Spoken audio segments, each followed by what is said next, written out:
Hi, welcome to this 30-day program for developing your spiritual awakening and your personal development journey.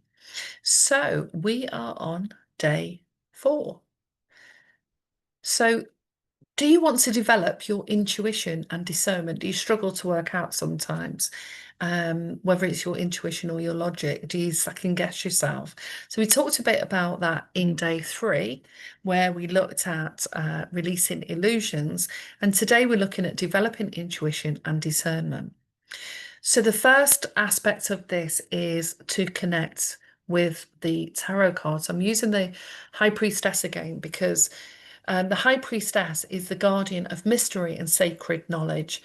The High Priestess represents inner knowing, spiritual depth, and intuitive truth.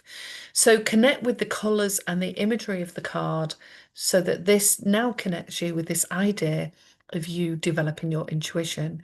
She doesn't speak loudly, she whispers, and that's why often we've got to turn off the TV, switch our phones off, not watch the news, and just slow things right down. So she asks you to turn inward, to sit with your feelings and begin to discern the truth, not through logic, but through resonance. So we're activating today your intuitive channel. We all have it through, it may be ignored, suppressed, or dismissed in favor of logic or other people's opinions. But your body, your heart, your dreams, they're always speaking to you. And intuition isn't just about predicting the future, it's about perceiving more of the presence. So, not in this card, but in some of the other tarots, the High Priestess stands between two pillars of mystery and truth. So, she invites us to sit in stillness and let deeper awareness arise. Intuition grows through practice, through silence, and through trust. So, today, begin with noticing what does yes feel like in your body. So, I started teaching that in the previous video, and what does no feel like. Have you had a time where you've ignored your gut feeling and then later regretted it? These moments are your teachers. Discernment comes from testing, sensing, and reflecting. So, the affirmation to get you moving forward on this is I am connected to my inner wisdom. I trust the whispers of my soul. So, like I've said, is I'll write the affirmations and the journal prompts down here. So, the mental health tip today is the body wisdom check-in. So, pause 3 times today. Place your hand on your heart and ask, what do I feel right now? Breathe in. What do I need? And trust the answer. So I'll give you some examples. In the past, I've often second guessed myself. And the more you do that, the harder it is to reconnect with the original response that you had. You know, sometimes a friend will say, do you like that t-shirt or that jumper? And straight away you'll go, I like this, I don't like that. And we don't apply the same wisdom to how we might feel about things. And so we only sometimes notice in hindsight that something felt off. We didn't really want to do that. It didn't feel right.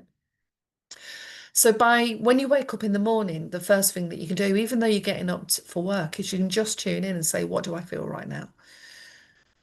Do I feel hungry, angry, happy, excited, curious? Okay. And just start asking yourself that a few times a day.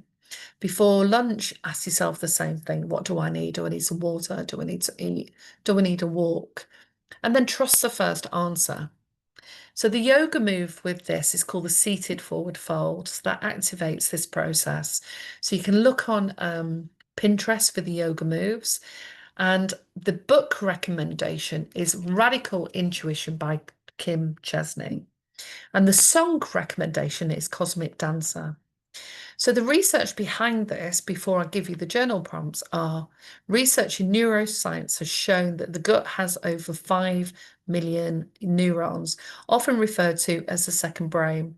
Intuition is processed not just in the brain, but through the vagus nerve, heart intelligence, and subtle body awareness. Mindfulness and meditation enhance interoceptive awareness, our ability to sense our internal states, which is directly linked to our intuitive development. So I'll leave you on these journal prompts. What's one time that I listened to my intuition and it guided me well? Where do I feel most disconnected from my inner knowing? What practice could I start to help strengthen my intuitive muscle? So please like and subscribe to the videos if you haven't yet. Leave a comment below if you want to connect with me for a one-off session to find out the next steps, or my 3-session Kickstarter program where we get you some focus and moving forward and a plan that goes along with this, or any of the free products that I'm putting below, then connect with me. And I look forward to seeing you on the next video.